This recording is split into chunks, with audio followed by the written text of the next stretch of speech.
of the homes of Brooklyn, the dives of Brooklyn, the streets of Brooklyn, the wives of Brooklyn. We're proud of every thoroughfare in this thoroughfare. Brooklyn, the pride of, the thorn in the side of New York. I got a call last summer from Carol Rothman, the artistic director of Second Stage, saying that they want to do Saturday night and they wanted me to direct and choreograph it, and it just blew me away. And I knew about this show. I knew from some of the songs from the Sondheim compilation albums and Unsung Sondheim and those kinds of albums, and I knew a little bit about the story, and but I wasn't that familiar. I hadn't read the script.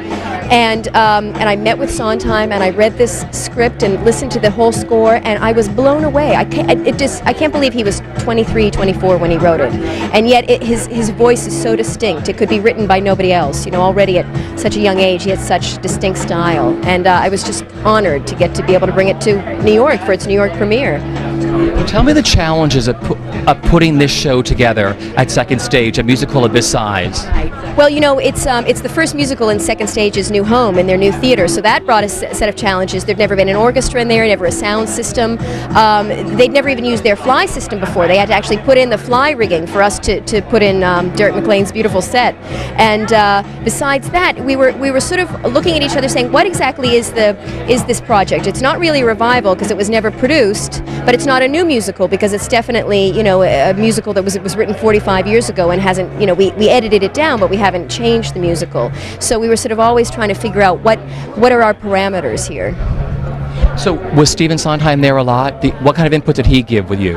He's been unbelievably wonderful and supportive. He was there at our final callbacks, at our auditions, and then he came in and for our read-through and came in and every process along the way. Our tech rehearsals are put together in the studio, and he was very helpful in helping to edit down because, of course, Julius Epstein, who wrote the book, he's still alive, God bless him. He's in his 90s, but he had a stroke, so he's in California with his family, and so he was really instrumental in shaping the book and helping us to shape the story.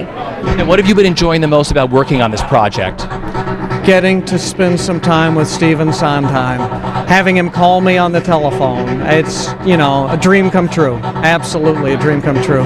And he's such a worker and so positive. He's been so happy with the way things are going. It's been a thrill.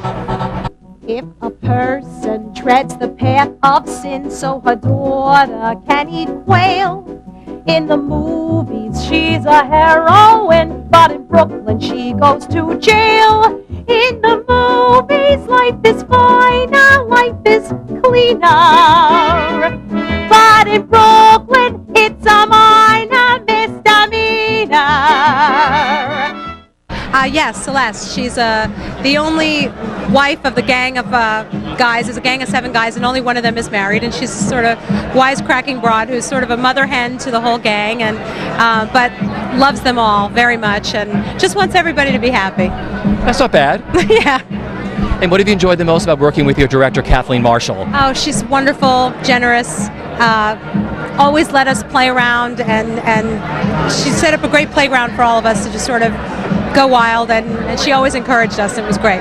It's kind of nice to play the ingenue, even though I'm a little quirky in this part too, but Well, tell me about Helen. Tell me about the character that you play.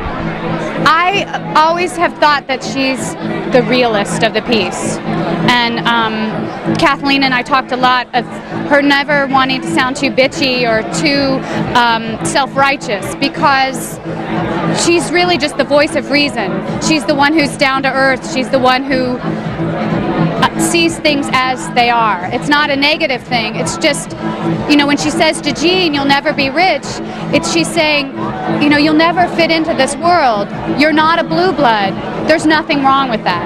And I think that's the interesting part of her. There's part of me in that. A wall of rain as it turns to sleet, the lack of sun on a one-way street. I love the grime all the time, and what more do I need?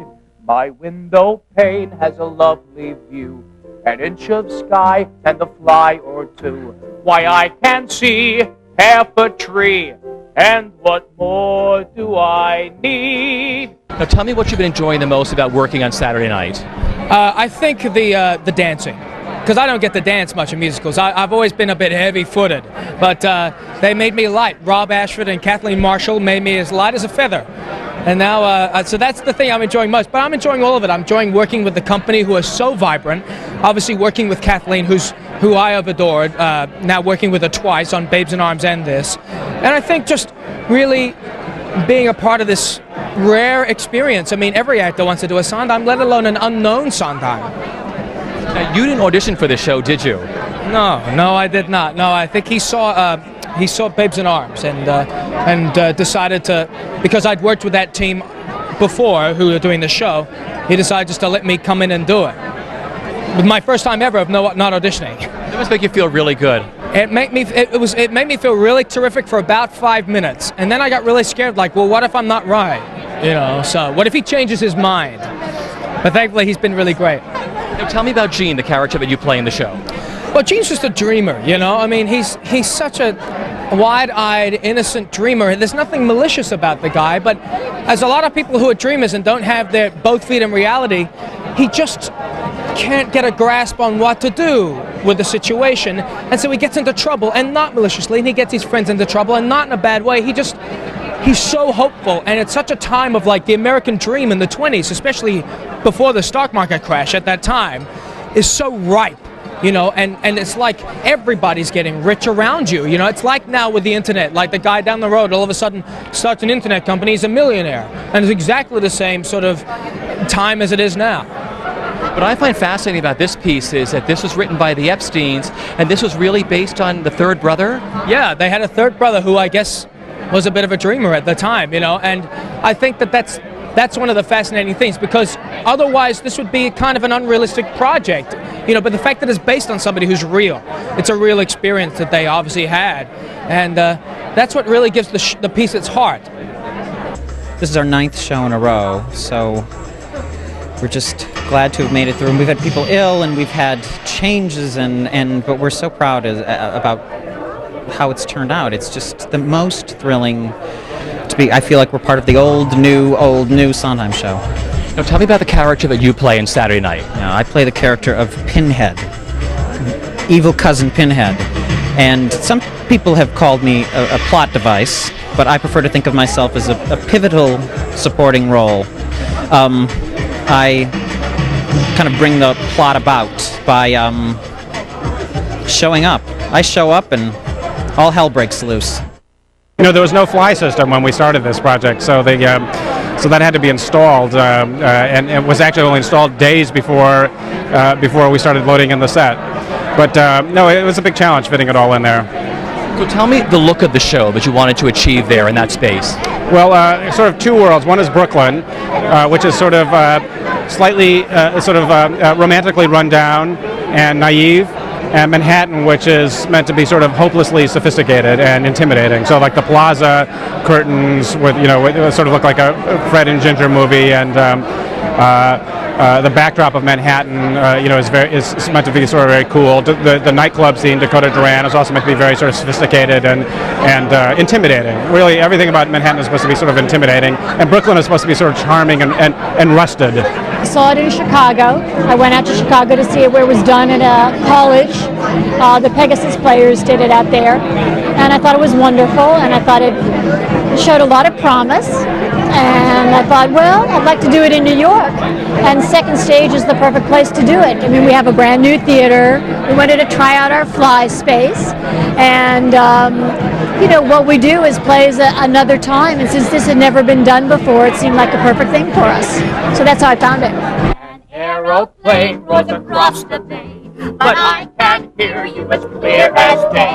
You said you love me above the sound and speed. With your love, what more